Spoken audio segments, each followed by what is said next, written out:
please take your seats. Thank you. We cannot hear it.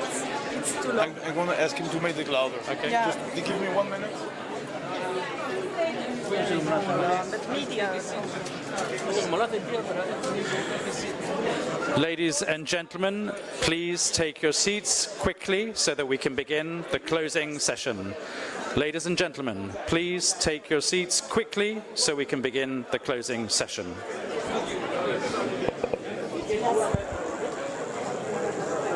Important that you stay here. Sorry. Paula. Yeah, no, that's absolutely fine. Quick message.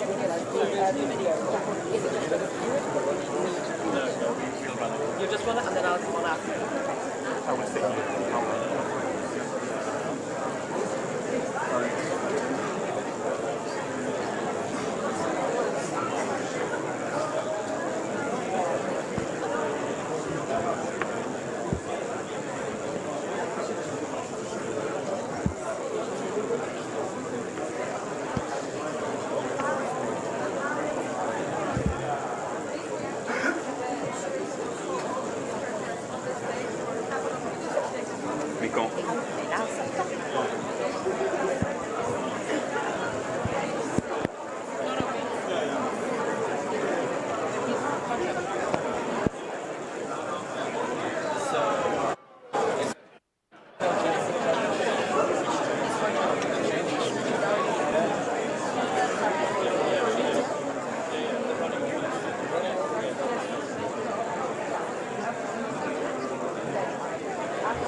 Because there's a small bus on that one.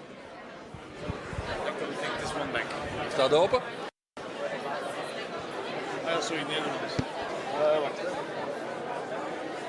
Please, ladies and gentlemen, please take your seats. Please take your seats.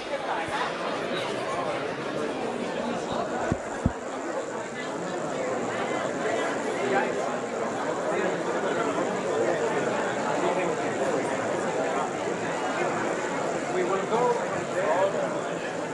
then we come out on the other side and come by the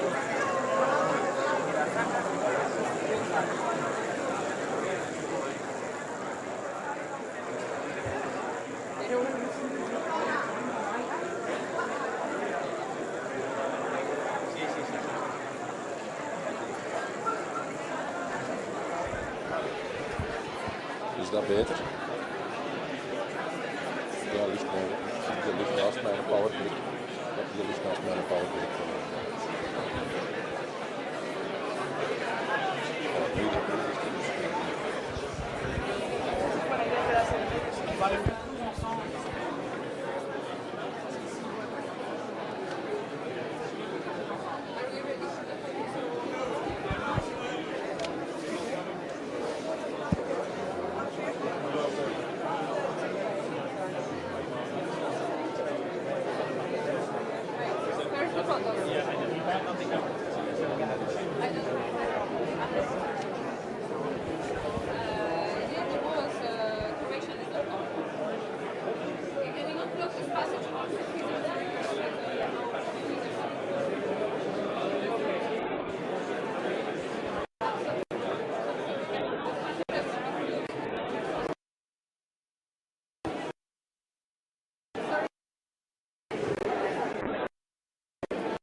Ladies and gentlemen, can I urge you to sit down, please, politely?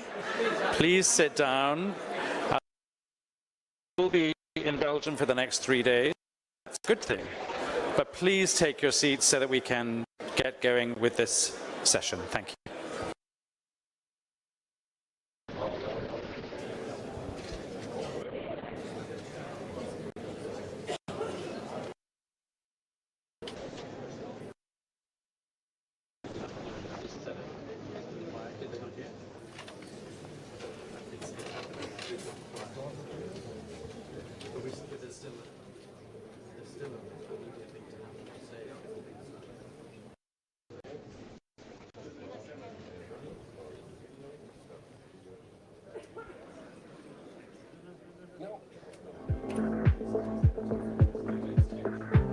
Our world is changing rapidly.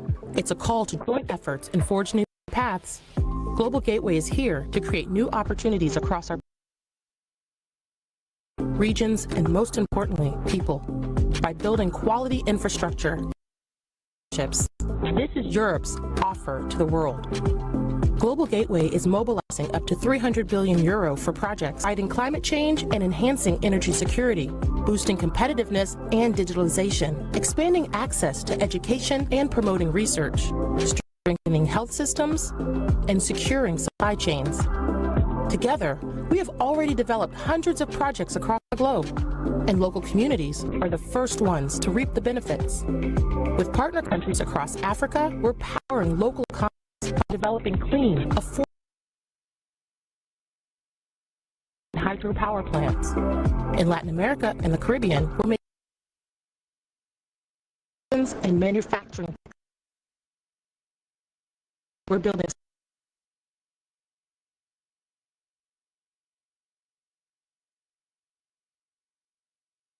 connecting the world through smart and sustainable investments. Investments that respect people and the environment, that promotes the values and goals that we share.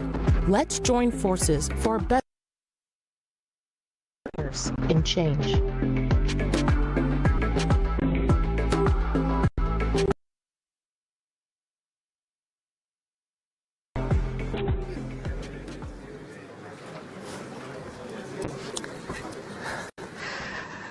Well, thank you, gentlemen, for being here. We are going to allow a brief moment for photographers, members of the press to come.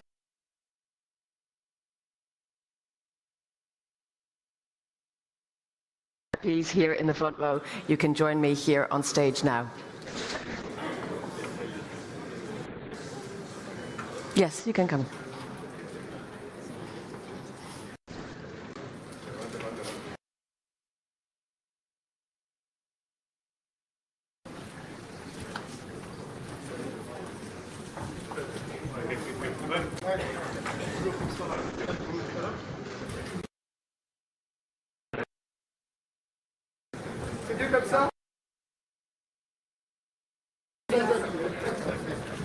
Our Prime Minister is there. You take your Prime Minister.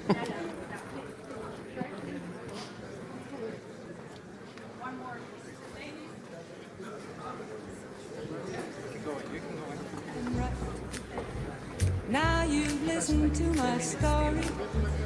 Here's the point that I have made.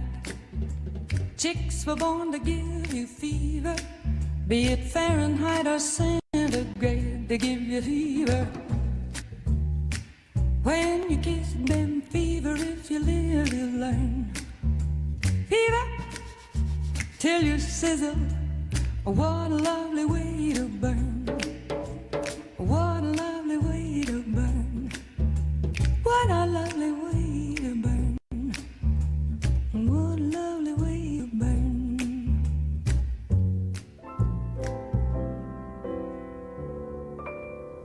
There's a saying old says that love is blind. Still we're often told, seek and ye shall find. So I'm going to seek a certain lad I've had in mind. Looking everywhere, having a big affair I cannot forget.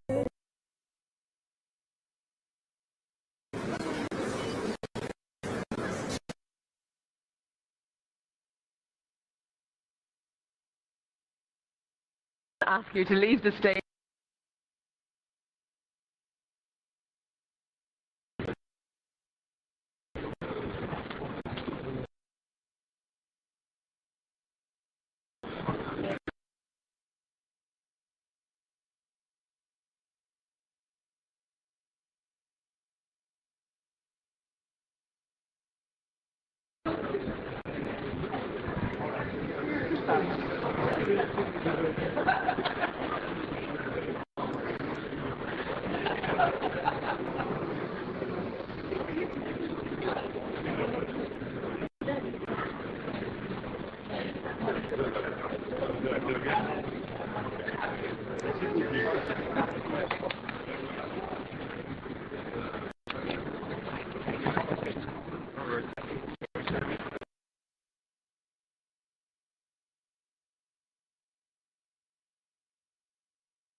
But Global Gateway must also be a tool to deepen our cooperation with other regional organizations. The European Union is an important regional organization, but it's not the only one in the world. We have the African Union, we have CELAC, we have ASEAN, and the Gulf Cooperation Council. All these regional organizations are new poles in this new multipolar world that has to be both multipolar and multilateral. Otherwise, the world will become a more dangerous place. This forum has allowed us to discuss the progress that we had done on implementing the 90 flagship project that was identified last March. And another 100 projects. Let's be concrete. 90 projects until March, 100 more will be endorsed at the next Gateway Board later this year. And the important question today, my dear friends, is what is the real impact of these projects? We know them, we name them. We know which is the political will behind them, but which is the real impact of these projects?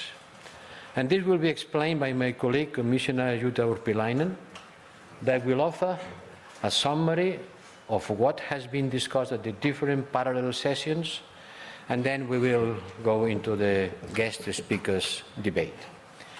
Thank you very much. Thank you, Jutta.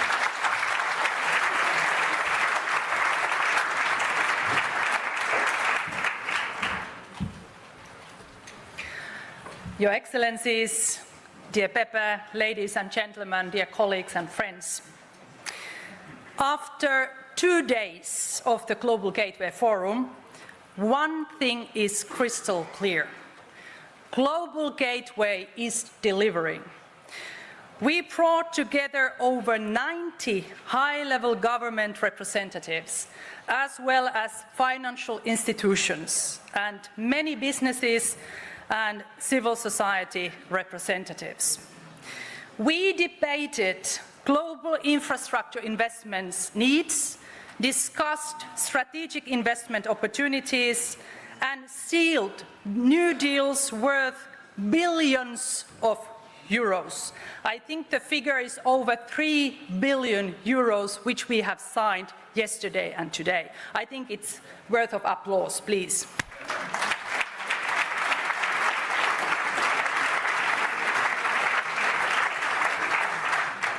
Our 6 thematic panel discussions formed the real DNA of the Global Gateway, partnerships for transformative change. So, dear friends, on the green transition, we have to increase green energy investments in emerging and developing economies and countries by reducing real and perceived risks. On education, Pepe was talking about that. We acknowledge education and research underpin the green and digital twin transition. We recognize the importance of teachers and signed the implementation of our 100 million euro teacher training initiative in sub-Saharan Africa. On critical raw materials, we need to invest in local value creation in partner countries. Our strategic partnerships on critical raw materials help our partners to move up in value chains.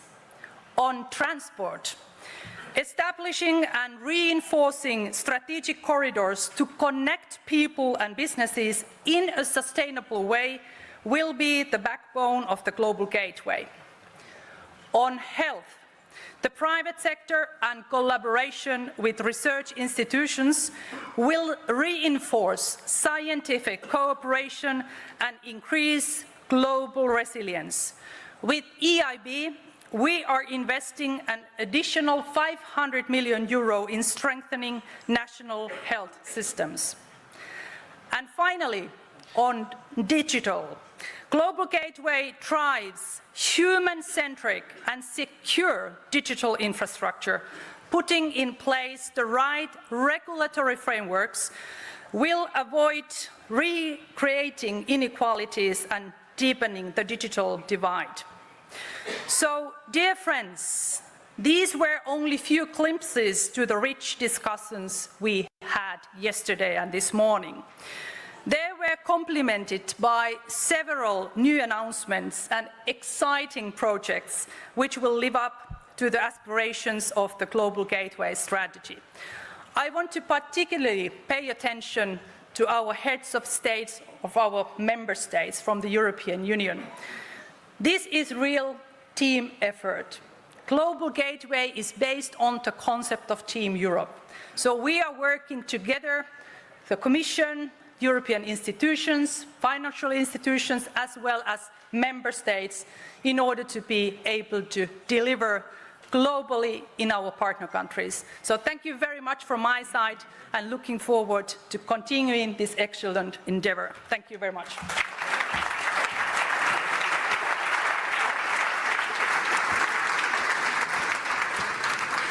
Thank you indeed, Commissioner, and indeed for all of the organisation that has gone into this event. I'm going to turn now to our guest speakers before we come to the heads of the European Union. So I'm delighted to welcome to the floor Azali Assoumani, President of Comoros and Chair of the African Union. Please, the floor is yours.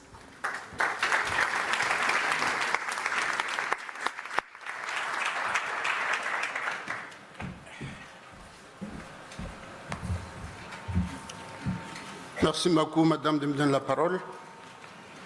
Et remercier encore une fois le Premier ministre de la République de Belgique, aussi que Madame la Présidente de la Commission européenne, représentée ici. Et vous dire, chers collègues, chefs de gouvernement et d'État, Mesdames et Messieurs, en rang et qualité, Assalamu alaikum wa rahmatullahi wa barakatuh. Je tiens tout d'abord, au nom de ma délégation et à mon nom propre, à exprimer nos chaleureux remerciements aux hautes autorités de ce beau pays pour leur accueil chaleureux et pour les délicates attentions dont nous faisons l'objet depuis notre arrivée ici, dans cette belle ville de Bruxelles. Je voudrais également, au terme de nos travaux, saluer la bonne organisation de cette rencontre, mais aussi féliciter toutes les délégations ici présentes pour le travail très important réalisé pendant ces 2 derniers jours de débat. Je remercie aussi les partenaires au développement de l'Afrique, en particulier l'Union européenne et Global Gateway, pour leur volonté renouvelée d'accompagner le continent africain dans son nouvel élan vers une croissance économique en rapide, durable, harmonieuse, définie dans son agenda 2063. Le continent africain fait face à un défi majeur, à savoir la problématique du financement des infrastructures pour assurer son développement socio-économique.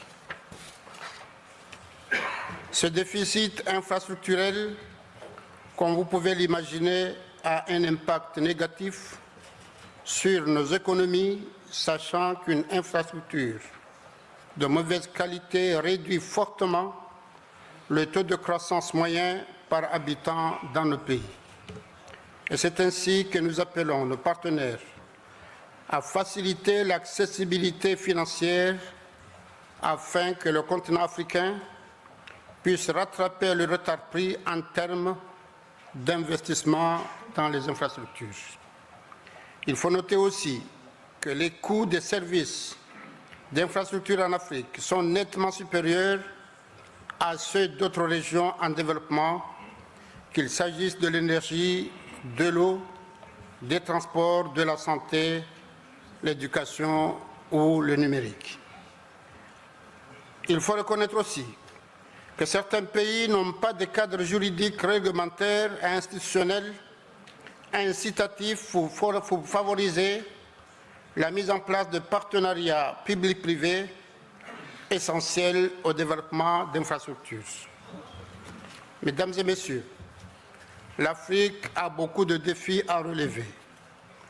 les infrastructures énergétiques sont essentielles au développement. Or, des centaines de millions d'Africains n'ont pas malheureusement accès à cette ressource essentielle. Pourtant, les potentialités existent. Que ce soit dans le domaine des énergies thermiques ou des énergies renouvelables telles que la géothermie, l'éolienne, le photovoltaïque ou l'hydraulique. S'agissant du numérique et plus particulièrement le haut débit, les télécommunications mobiles et l'Internet, une importante fracture numérique existe certes à l'échelle mondiale. Toutefois, rien qu'en Afrique, il est estimé que plus de la moitié de sa population n'a pas de connexion à Internet et seulement une infime partie de la population africaine est abonnée à des services de haut débit. Pour ceux qui disposent d'un accès Internet, non seulement les prix sont souvent très élevés, mais s'y ajoute aussi le fait que la bande passante est fortement limitée dans de nombreuses régions. Selon un rapport publié en février dernier par le cabinet de conseil McKinsey et compagnie, les opérateurs télécoms actifs en Afrique subsaharienne devraient investir 15 milliards de dollars dans le déploiement des réseaux de 5e génération d'ici 2025. Alors qu'à l'échelle mondiale, les investissements dans les technologies 5G pourraient dépasser les 600 milliards de dollars au cours des 3 prochaines années. Et concernant la santé, la diversification des chaînes de valeur et de production pour répondre aux besoins de santé publique en Afrique est cruciale pour le développement et la résilience du continent. Cela implique la création d'une infrastructure de soins de santé plus autonome, plus adaptable pour parvenir, entre autres, à une production pharmaceutique locale, à la promotion de la recherche et du développement dans le domaine des soins de santé, y compris les vaccins et la découverte des médicaments. Cela implique aussi la mise en place de partenariats avec les secteurs privés, des organisations internationales et d'instituts de recherche pour renforcer les capacités et l'expertise de nos pays à apporter l'innovation, y compris la télémédecine.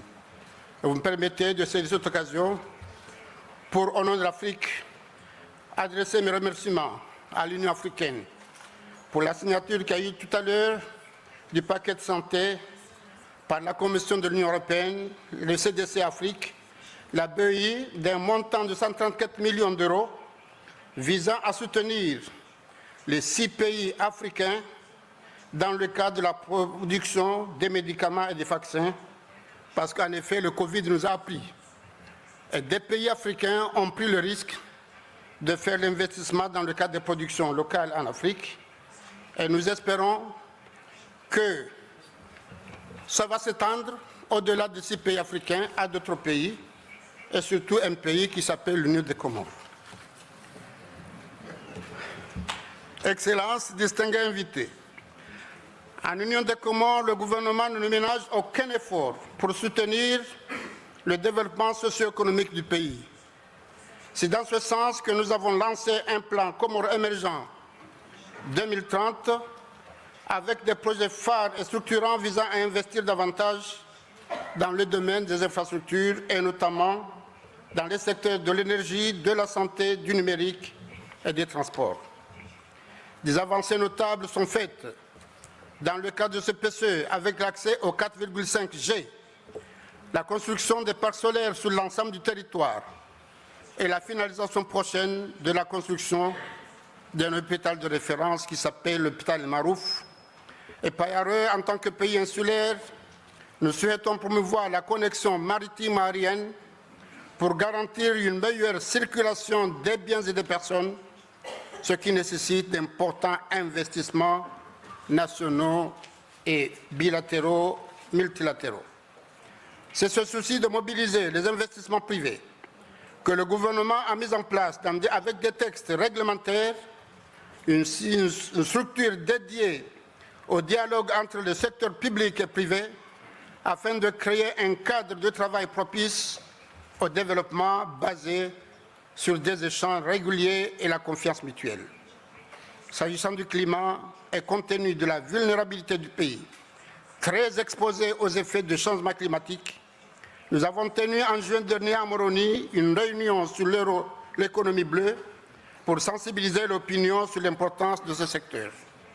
Ainsi, nous sollicitons l'appui de la Commission de l'Union européenne et plus particulièrement celui de Global Gateway dans la mise en œuvre rapide et effective non seulement de CPCE, mais aussi de la déclaration de Moroni pour une économie bleue au service du développement.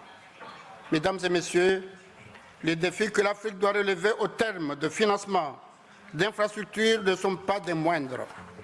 Selon les nouvelles estimations de la Banque africaine de développement, 130 à 170 milliards de dollars par an seraient nécessaires au développement des infrastructures du continent, avec malheureusement un déficit de financement de l'ordre de 68 à 108 milliards de dollars. Ce forum arrive à point nommé, car il suscite l'espoir de voir le pays bénéficier du financement requis pour combler ce déficit. Je salue à cet égard l'apport constructif du programme Global Gateway au développement des infrastructures et plus que jamais, je me réjouis des actions communes que nous pouvons mener pour développer un écosystème qui soutienne la création en Afrique d'infrastructures plus résilientes, susceptibles de fournir des services de qualité à nos populations. Et pour conclure, j'ose espérer, mesdames et messieurs, que les débats que nous avons eus ces 2 derniers jours et les recommandations faites nous permettront d'attirer les investissements nécessaires dans le cadre d'un partenariat réel gagnant-gagnant pour plus de progrès en Afrique et dans le reste du monde. Je vous remercie.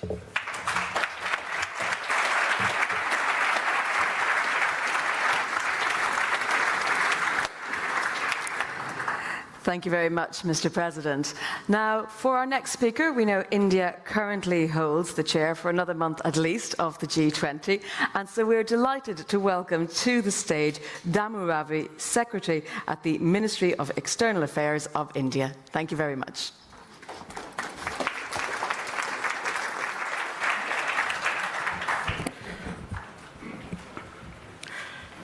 Heads of government, heads of state, heads of the international organizations, diplomats, officials, ladies and gentlemen.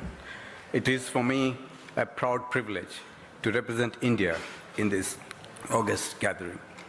The Global Gateway Forum assumes greater significance in these times of global uncertainties. India shares the European Union's desire to enhance connectivity, which includes both physical and digital.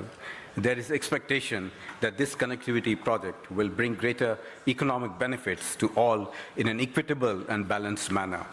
Excellencies, India has successfully concluded the G20 summit last month. The global leaders actively participated and helped in bringing out an ambitious agenda which is captured in the New Delhi Leaders' Declaration. It truly reflects the spirit of the G20 theme, One Earth, One Family and One Future. India strongly believes that the voice of the Global South should be heard loud and clear in the global discourse on development. As Africa is central to the Global South, in a historic initiative under India's presidency of G20, with the support of all member countries, African Union was rightly admitted as a permanent member of the G20. It is also essential to bring into the discourse of climate change the lifestyle for environment to comprehensively address the climate change challenges. Climate change has taken the center stage of the global agenda. The challenge for the Global South is how to achieve green transition without diluting the development imperatives. Such an approach requires the collective will of all countries. The transition to green energy is smooth and not onerous. Excellencies, India has set up ambitious targets in green energy. with 500 gigawatts of renewable energies by 2030 and 20% of our fuel to be sourced from biofuels by 2030, India has demonstrated its determination to move forward on the green energy path. I wish to draw your attention to the launching of the Global Biofuel Alliance by Prime Minister Modi at the G20 summit in New Delhi. Further, India is pursuing green hydrogen and green ammonia initiatives. India would wish to assist countries of the Global South in their energy transition. The logic of sharing has profound influence on relations amongst nations. This is where in the last 2 decades, India has been involved in nearly 600 development projects in 78 countries in the world. And of this, more than 3% projects have been successfully completed. India's flagship program for capacity building, the Indian Technical and Economic Cooperation Program, more than 500,000 experts have been trained in the Global South. Digital technologies are extensively used in remote areas in Africa and other regions to provide access to education and learning. Excellencies, India looks at South Asia as an organic whole where countries, cultures, and people are intertwined. With the understanding, we are actively working towards enhancing connectivity through cross-border infrastructure projects in South Asia. India believes that the digital public infrastructure can bring transformative changes in the life of a common man. This is one of the major agenda items during India's G20. The low-cost digital solutions, in particular digital identity and fintech solutions that India successfully introduced, have vastly contributed to efficiency in governance, public service delivery, enhanced transparency, all of which are empowering the common man.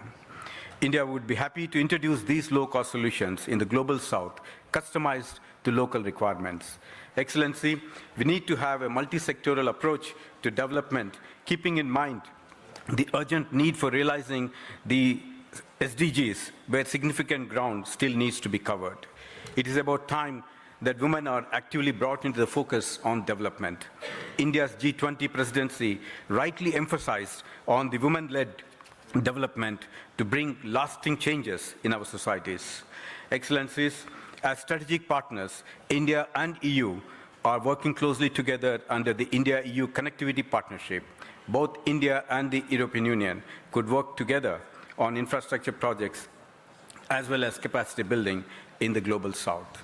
EU's expertise and technological advances combined with India's experience and human resource capabilities can create scalable and sustainable solutions.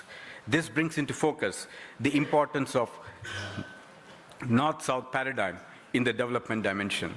Friends, India congratulates the European Union for organizing this Global Gateway Forum. The President of the European Commission, Her Excellency Ursula von der Leyen, has shown extraordinary leadership and determination to move forward together. India is committed to this initiative under the India-EU Connectivity Partnership. Thank you.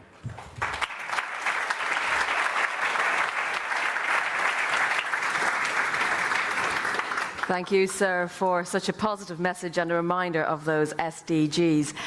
We turn now to our heads of the European Union. As most of you all know, there's a European summit happening in Brussels today, and such fortuitous planning means we've been able to cut the carbon emissions of those travelling today to Brussels. So I'd like to turn the floor over to Pedro Sánchez, President of the Government of Spain and currently holding the presidency of the European Union. Bueno, alto representante, colegas del Consejo Europeo, jefes de Estado, de Gobierno, ministros, señoras, señores, gracias por esta invitación para participar en la clausura del Foro Global Gateway, un evento que durante 2 días ha servido de nuevo para poner de manifiesto la relevancia y también la profundidad de este instrumento, así como su impacto global en la promoción de inversiones estratégicas sostenibles desplegada por la Unión Europea en terceros países. Como bien ha señalado el alto representante Pepe Borrell, España ha estado implicada de forma muy activa en esta iniciativa desde sus inicios. Por eso quisiera comenzar reiterando el más firme apoyo de mi país a la misma en este momento en el que España preside el Consejo de la Unión Europea. Y desde esa posición, permítame compartir con ustedes unas muy breves reflexiones sobre el Global Gateway tras estos 2 días de trabajos. Todos creo que somos muy conscientes de la relevancia de la inversión que se pretende movilizar, nada más y nada menos que 300.000 millones de euros.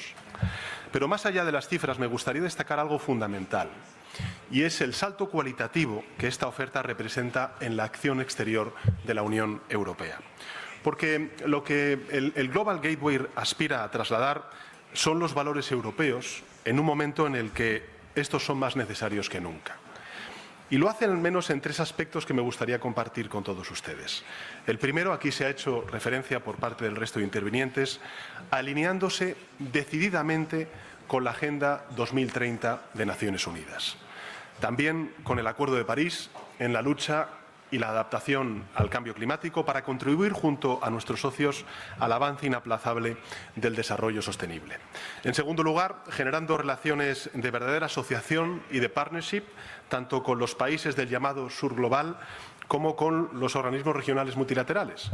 ¿Eso qué significa? Bueno, significa impulsar inversiones productivas frente a las meramente extractivas, con proyectos que reflejen las necesidades, las prioridades de nuestros socios, alentar la formación de asociaciones para el reforzamiento de cadenas de valor tanto en la Unión Europea como en los países en los que son objeto de estas inversiones. Y finalmente, creo que es muy importante decir que lo que hacemos es compartir esos valores democráticos, los estándares europeos en materia social, laboral, de género entre hombres y mujeres, de buena gobernanza, de transparencia, demostrando así un compromiso especial con nuestros socios y con su ciudadanía. Porque ahora más que nunca, queridos amigos y amigas, necesitamos democracias plenas, sociedades justas, igualitarias, economías sostenibles y, por cierto, un mundo en paz. Son, sin duda, objetivos muy ambiciosos los que nos hemos marcado y alcanzarlos con éxito requiere una gobernanza clara, transparente, inclusiva, que integre a todos los actores involucrados. Por eso, creo que es muy importante la creación de este Business Advisory Forum, de la plataforma para la participación de la sociedad civil, como fórmulas que lo que hacen es garantizar que las voces del sector privado y también de la sociedad civil van a ser escuchadas y tenidas en cuenta. Y al mismo tiempo creo que resulta clave ejecutar nuestras acciones desde un enfoque, como ha dicho bien la comisaria, de Equipo Europa o de Team Europe, que permita maximizar la aportación tanto de las instituciones comunitarias como también de los Estados miembros de la manera más eficiente, coherente y cooperativa. Se trata, en definitiva, de una de las grandes iniciativas de la Unión Europea hacia el mundo, consciente de esa dimensión. En nuestro humilde papel como presidencia rotatoria del Consejo de la Unión Europea, España se está volcando en el desarrollo de la misma. Lo hemos demostrado, además, en la presentación de la Agenda de Inversiones Globales, de Global Gateway, Unión Europea, América Latina y el Caribe, en el marco de la tercera cumbre Unión Europea-CELAC, celebrada el pasado mes de julio. Y en ese sentido, quiero destacar la implicación del Gobierno español en la identificación de la lista de 130 proyectos estratégicos de inversión en América Latina y también en el Caribe, presentados durante esa cumbre. Hablamos de un compromiso de movilización de inversión muy importante, estamos hablando de 45.000 millones de euros, de los cuales España contribuirá con 9.400 millones de euros. Y además de ello, otra de las prioridades de la presidencia española en el marco del Global Gateway es asegurar no solo un adecuado equilibrio geográfico entre países, sino también entre los distintos sectores de desarrollo. Porque junto al desafío de las transiciones ecológicas y digital, como aquí se ha dicho, nuestros socios se enfrentan igualmente al reto de un crecimiento y de una cohesión justa. Por eso trabajamos para que la cartera de inversiones de Global Gateway contemple actuaciones en sectores sociales como la educación, como ha dicho el alto representante, la formación, la salud, la protección social, que se sumen a las desempeñadas en materia de energía, clima, digitalización, transportes, conformando un gran digamos, elenco de inversiones en favor de la transformación del progreso y del bienestar. Termino. Lo que quiero decir es que debemos ser muy conscientes de las altas expectativas que Global Gateway ha creado en muchísimos países aquí presentes y otros tantos, y asumirlas tenemos que hacerlo con orgullo y con un máximo grado de compromiso, como ha dicho el alto representante, consciente de que esta iniciativa está llamada a ser uno de los grandes sellos de identidad de la Unión Europea en su acción exterior. Por eso termino invitándoles a mantener el excelente trabajo que estamos realizando juntos, a redoblar los esfuerzos para asegurar el éxito de esta empresa común, a avanzar decididos por el camino que ya hemos abierto. En definitiva, sigamos impulsando, amigos y amigas, las transiciones verde, digital, social, con inversiones históricas, como lo que estamos aquí anunciando, y hagámoslo siempre de una manera justa, inclusiva, creando trabajos dignos, mejorando la calidad de vida de nuestras sociedades, tanto las europeas como las de nuestros socios globales. Nada más y muchas gracias.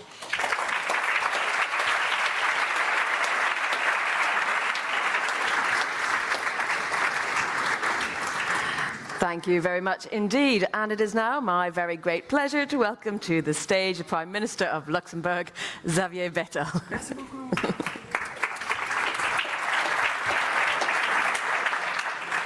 Chers amis, comme on jongle d'une langue à l'autre pour respecter aussi la francophonie, je m'adresserai à vous en français pour commencer. Alors tout d'abord, gateway veut dire en fait une passerelle. Une passerelle, c'est vouloir construire quelque chose entre l'un et l'autre. C'est un pont. C'est vouloir créer des liens. Je dois vous dire que je ne sais pas s'il y a eu des temps où c'était aussi urgent qu'actuellement de créer des passerelles entre les uns et les autres. Nous vivons une période, et moi-même je fais partie d'une génération, je n'ai pas connu la guerre sur mon propre territoire luxembourgeois.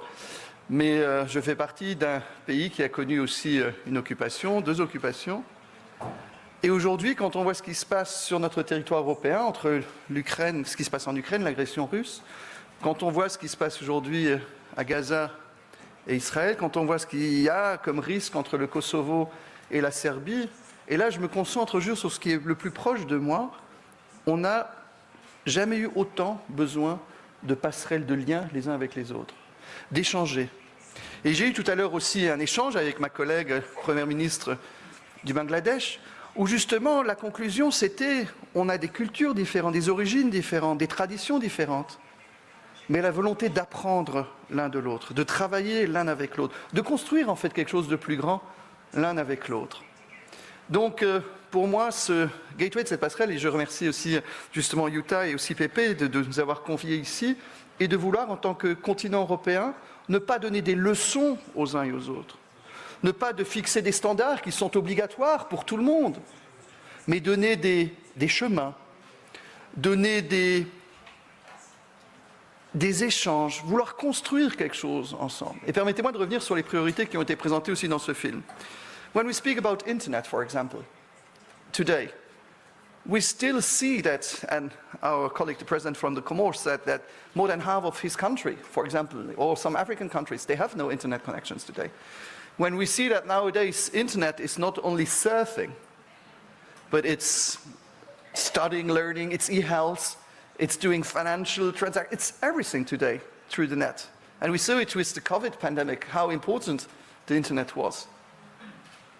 And if still half of a country is not able to be part of the technological progress of a country, you will have a gap in his own country. When we speak about health, and there is a good example even in the European Union, I'm so proud about the decision we took during COVID to be able to buy together the vaccines and to distribute them together about the vaccines. You know, I'm coming from a small country where we have to admit it's a wealthy country. I would have been able to buy vaccines for my country like that. And the fact that we were able to buy them together and that someone from Sofia, from Luxembourg, from Dublin, or from Athens had the same day the opportunity to get the first vaccines was what I mean also solidarity and being stronger together than just thinking individually. Some during the COVID period thought also that walls would be the solution to stop a virus. I hope that we learned from the errors and the first temptations of some of us to block, to stop all the collaborations with the neighbor. When we speak about environment, it's a common priority that we have. And I'm a bit scared when I listen to some of the colleagues who think, yes, but for economic reasons, we should put the environment questions back on the list of jobs to do. Would be the biggest error. I just want to remind, as a Prime Minister of Luxembourg, that I don't have to ask myself how long my country will continue to exist. I have some colleagues on small islands. They don't know how long their country will continue to exist. And we should realize how it's not a climate problem, it's a climate catastrophe that we have for the moment, and we have to continue to work on that. So I won't be too long, but we just see that we are partners, and it's a win-win situation. It's not that there is just one winner. At the end of the day, through this gateway, through this initiative, there will be both side winners, and especially through education for young people. And believe me, to invest in young people, and my country is one of the very few to still have 1% of GDP in development aid. And don't do what in some countries happen, and I don't want to teach other European countries, but usually when we have budget problems, it is very popular to say, I will cut my development aid, because we have already problems at home, why should we help others? But realize that this 1% is nothing. And the problems and the way how you can help also other countries to have a better life with 1% is not a lot. And you still keep everything. So don't try to listen to populists who will try to explain you that you have to solve your own problems before helping others. We should not forget that this continent is a free continent today, because during Second World War people came from America, from the UK, from Canada to help us. Most of them didn't know where my country was. I have a cemetery with over 4,000 young American soldiers. So solidarity doesn't mean being neighbor. Solidarity means to know that you have a chance to live in a free country, in a wealthy country, where you can have education, where you can have health care.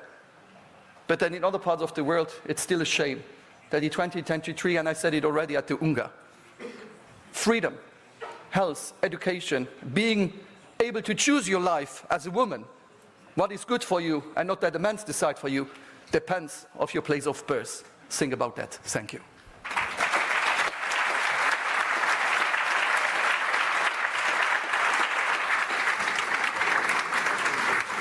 Thank you. I will turn now to our next speaker. Please, a warm welcome for the Prime Minister of Portugal, Antonio Costa.